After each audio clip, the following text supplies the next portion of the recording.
This is the support and guidance film for the AS teaching unit, Plymstock School. What caused the Korean War and US involvement in the... In your booklets you're provided with the mind map around which to make notes. Obviously, if mind mapping is not your preferred style, please have an alternative provision in place for this work. At the end then of World War II, Korea was split into two, rather like Germany.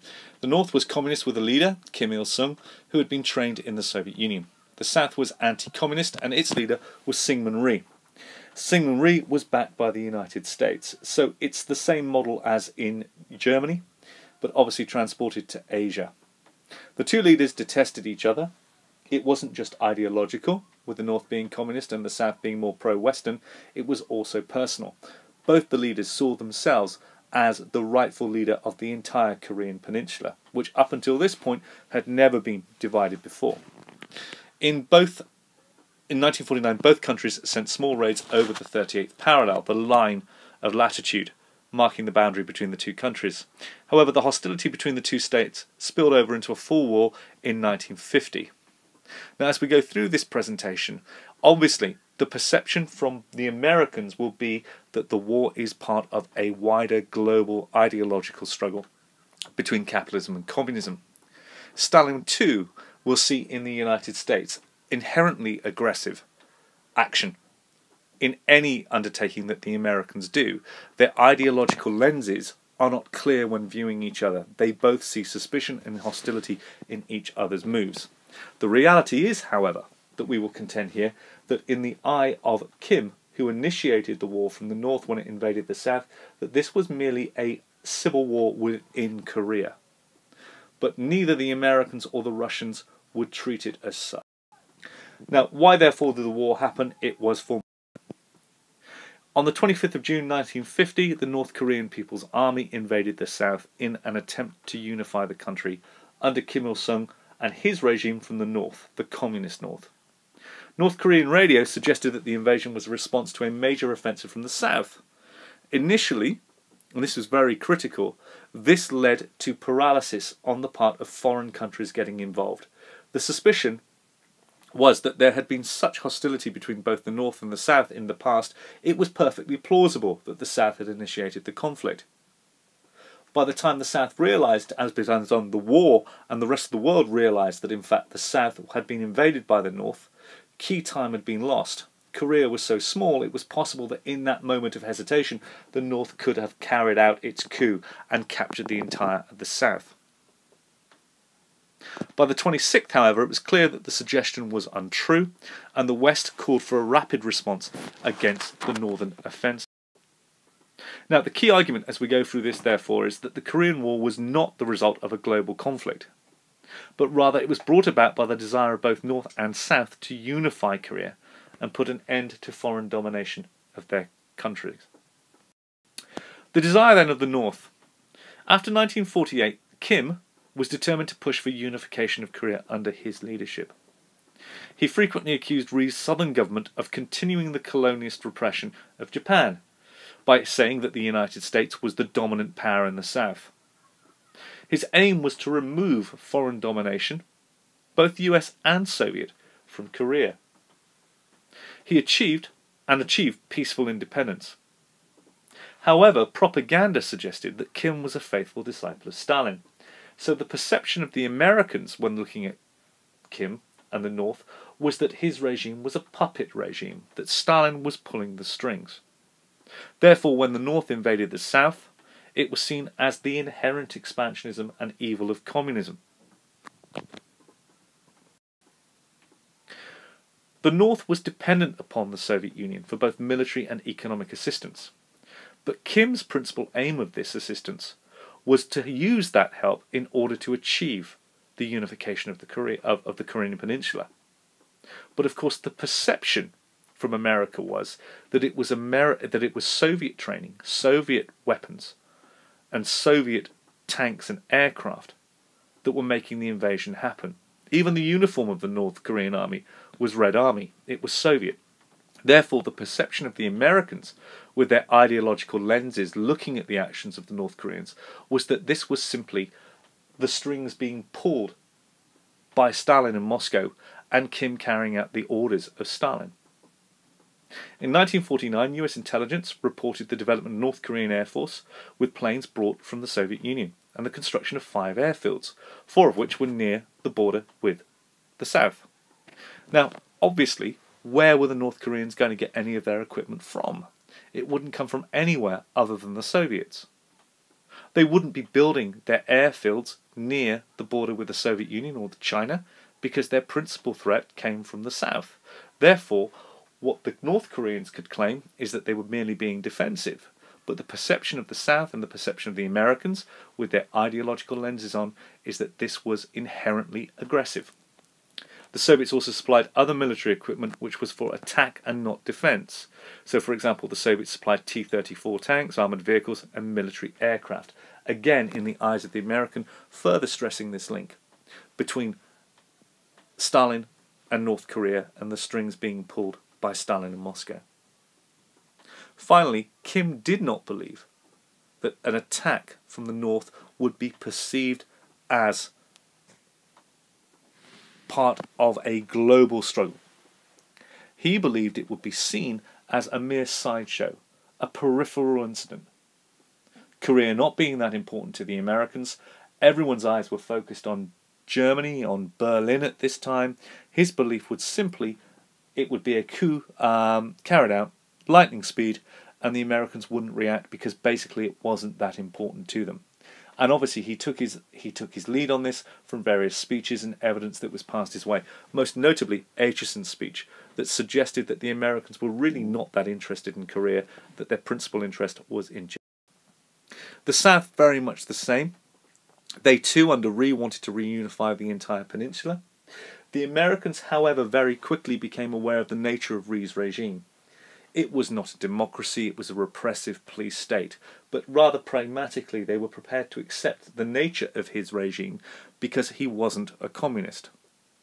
He was their kind of dictator. But aware of the talk that was coming out of Seoul, they weren't prepared to arm Rhee in any way, shape or form to the extent that Stalin was in the north.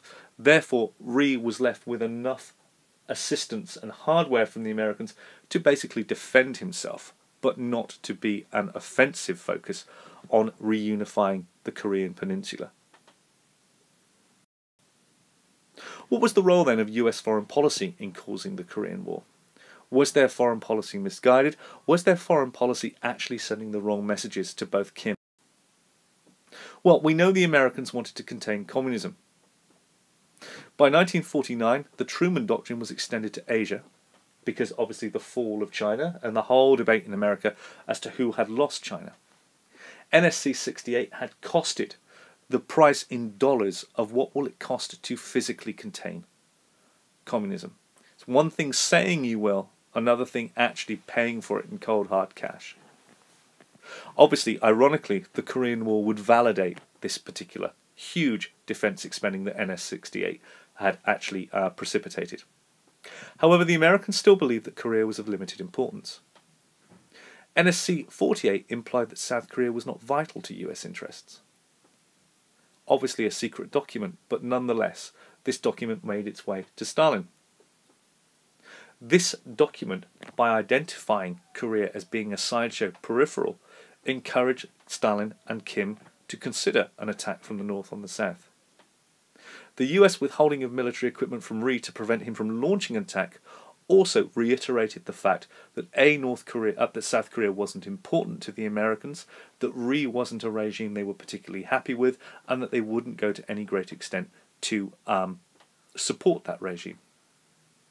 In the South Korea, the US did establish an advisory board eventually to help develop the South Korean army, but this role was strictly limited, it was strictly defensive, and again reinforced this idea, as it was perceived in Pyongyang and Moscow, that the Americans were not committed and didn't rate as a priority the survival of South Korea. In 1950, Dean Acheson made a speech to the National Press Club, and not so much what he said, but what he didn't say reinforced the message that South Korea was not that important. Obviously, the Truman Doctrine had been extended to Asia, and its contents are a very broad sweep that they would defend any people seeking to fight for their freedom from armed minorities, a direct reference obviously to communism. But when pressed on where America had already planned to defend itself and its interest in South Asia, it wasn't that Korea was mentioned, but it was excluded. The American defensive perimeter as identified by Acheson in 1950 contained the Philippines, Japan, Okinawa, not Korea. David Rees argues that this speech was interpreted, along with the final withdrawal of American troops in 1949, that the US was not interested in Korea and would not intervene in what Kim planned to initiate as simply a civil war. Again, we have to divorce Kim from the perception of this global conflict between capitalism and communism. Kim saw the Korean War as a war of unification, not part of this global conflict between the two superpowers and their conflicting ideologies. Ironically, the purpose of Acheson's speech had been to show the success of Truman's policy in containing communism, but ironically, it sent the message that actually there was a very clearly defined boundary in the world between capitalism and communism, and Korea, South Korea, particular border. When the invasion was carried out, it was seen by the US as the Soviets testing the West by extending communism. Stalin had tried his luck in Berlin and been met with a very, very clear response. The West would indeed fight to hold back communism over Berlin. When the attack comes from the north on the south, however, what the Americans do is they sense its attack on their willingness to implement the Truman Doctrine anywhere in the world. And they saw it as an attempt by Stalin, and not Kim, to expand communism. US foreign policy had already been clearly set out by this in the Truman Doctrine, that they would stop this. Therefore, the actions of North Korea were in fact the actions of the Soviet Union, and this was to test America's resolve. We know that America will stand up for its Truman Doctrine in Europe. Will they do it in Asia? North Korea's actions were actually nothing more than Soviet aggression against an independent state that lay beyond Russia's sphere of influence. America had to stand up. If the US did not counter the aggression, they might move against smaller states within the US sphere of influence. For example, West Germany or Japan. And of course, Japan was clearly already identified as being within America's sphere of influence. Any failure to intervene would encourage Soviet aggression. And one has to remind oneself, going back to the 1950s, that many lessons had already been learnt in foreign policy by not standing up to aggression in the appeasement policy of the British, the French, during the 30s and the rise of... Obviously, what we're talking about here, the idea that if you don't stand up, one country will fall and then another, we lead this clearly to domino theory that will become so apparent in the ideology of America as the Cold War evolves, because it's so clear to Americans' latter policy in Southeast Asia. Domino theory. One country goes the next. Bordering it will follow. Well, if you look at the map of Asia, if Korea, South Korea falls, the next one in line is Japan, and Japan, that was the big fish. That was big game. That is the one that the Americans were determined to turn into a bastion of capitalism and democracy in Asia. If Korea falls, suddenly there is nothing to stop communism spreading across the Sea of Japan. So, it's the events of 1949 now that clearly come into play. What is it about this year then that was so important in changing American foreign policy and American perceptions?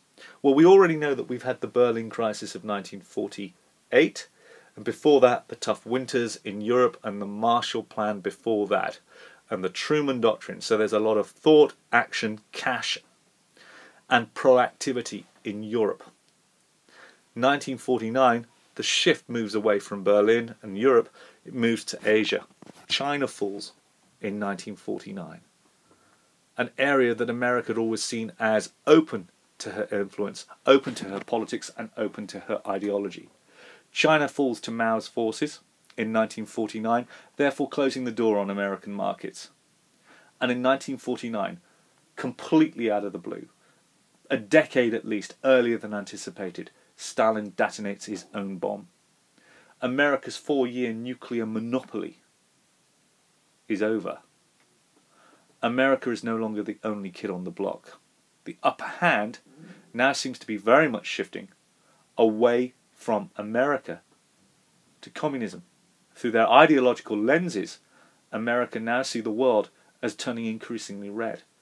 Russia the biggest country by size, China the biggest country by population, sharing a common border, now red on the map. The reaction in America is like an earthquake. It's going to affect American domestic politics.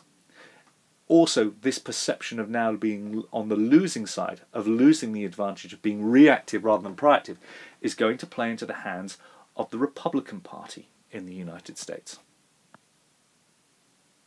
When the Republican Party criticised their own president, the Democrat Truman, it's going to spur Truman on to be more proactive, to stand up, to show that he's a tough man on communism. And this will lead the Americans to respond differently than maybe they had originally planned to. So what was the role of US domestic policy in encouraging US involvement in the war? Well, the Republican Party had been out of power for 17 years. Roosevelt, before Truman, served his 4 terms in office. Truman is in his 2nd term. The Republicans want in. Every perceived weakness of Truman has to be exploited. China was lost. The Soviets got the atomic bomb. Why? Truman was soft on communism. It's going to appeal to Americans who despise communism.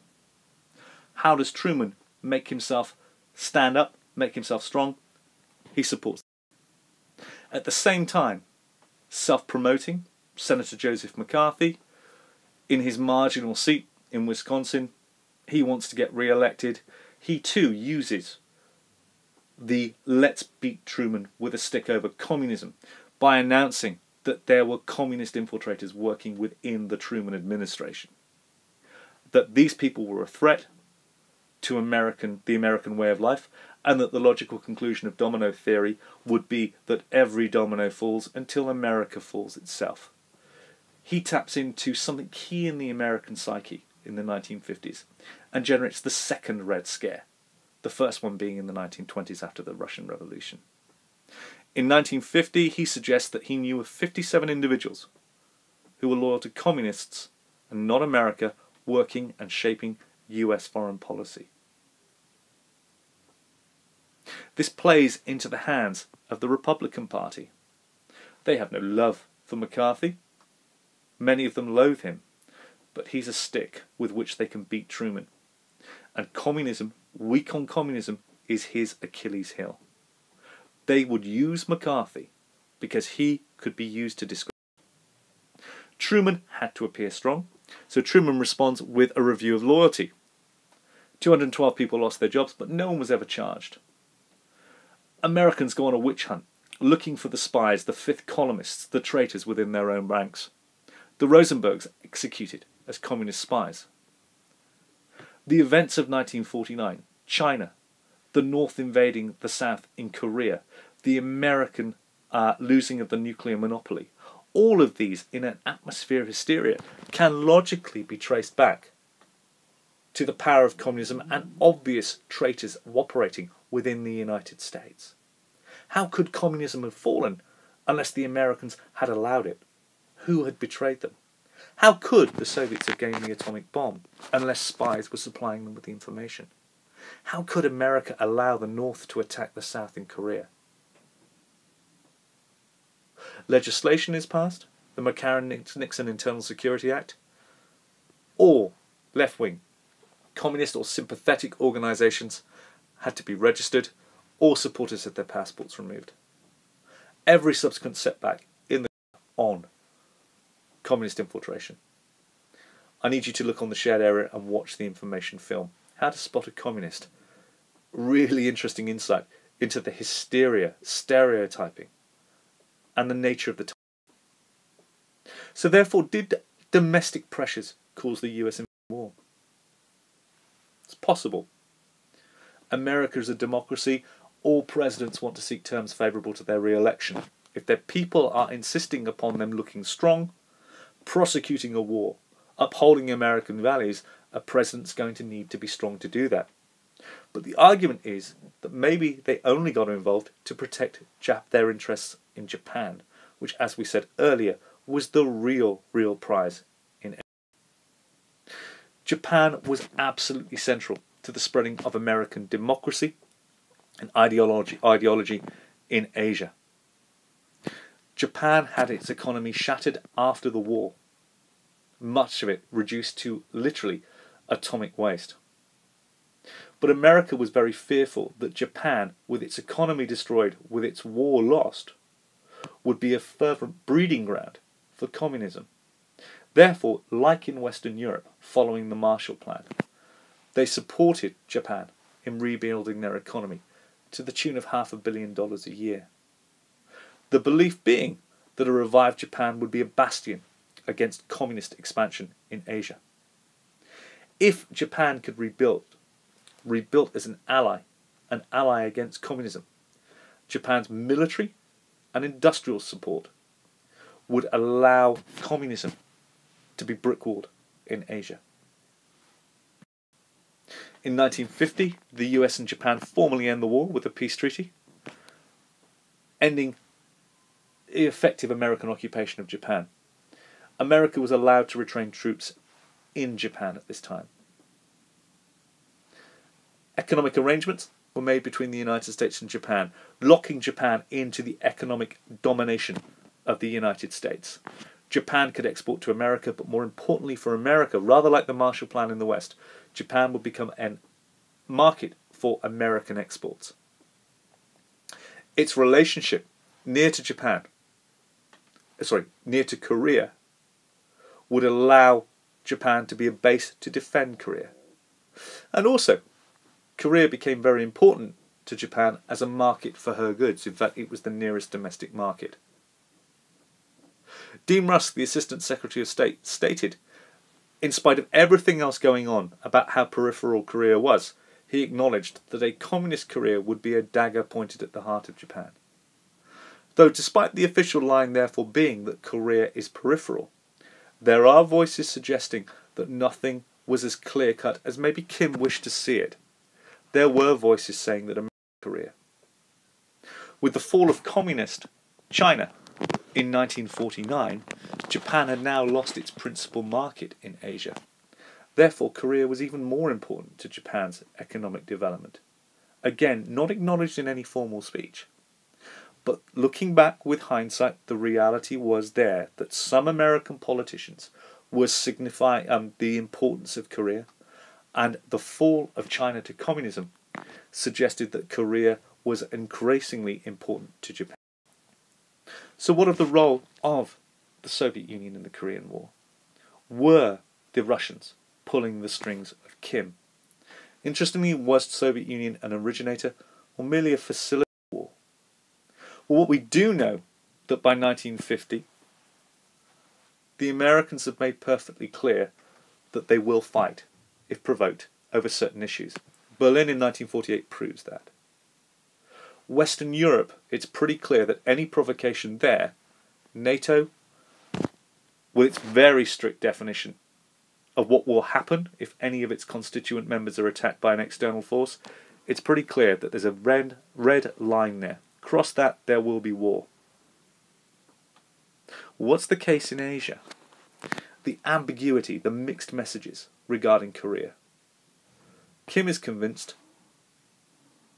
that the North can invade the South without a war.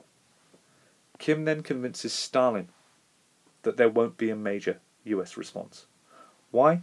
Principally Acheson's speech. I'm sure he was privy to the other information contrary to that, but Acheson was the ranking officer, the most senior. Cummings suggests that Korean War was the result of problems caused by the division of the country, and that the USSR played a key role in the outbreak because Stalin consented to Kim having a go.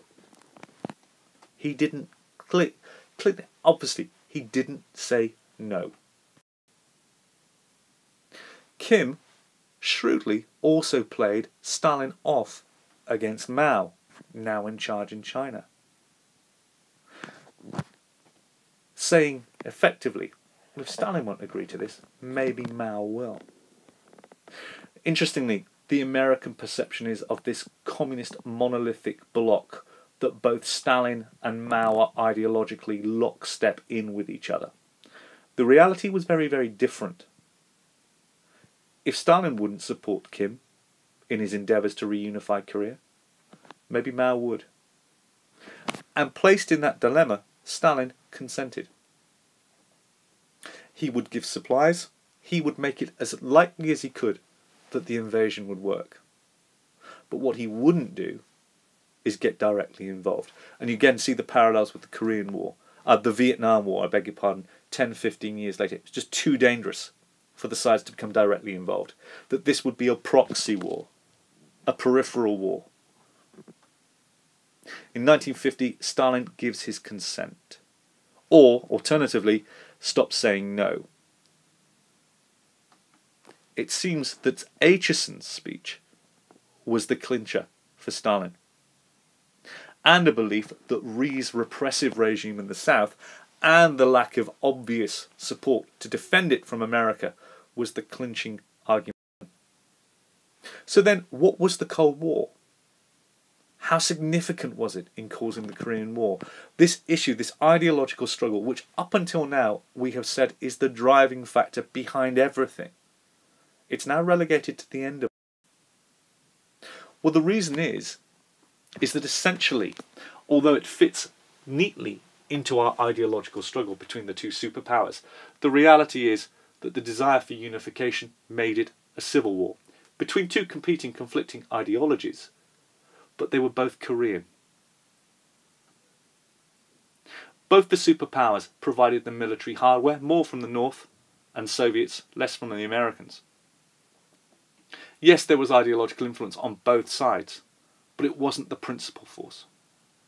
But once the war started, the domestic reaction in America fits the Korean Civil War into the neatly defined global ideological struggle that America had seen the world in the light of since the end of the Second World War.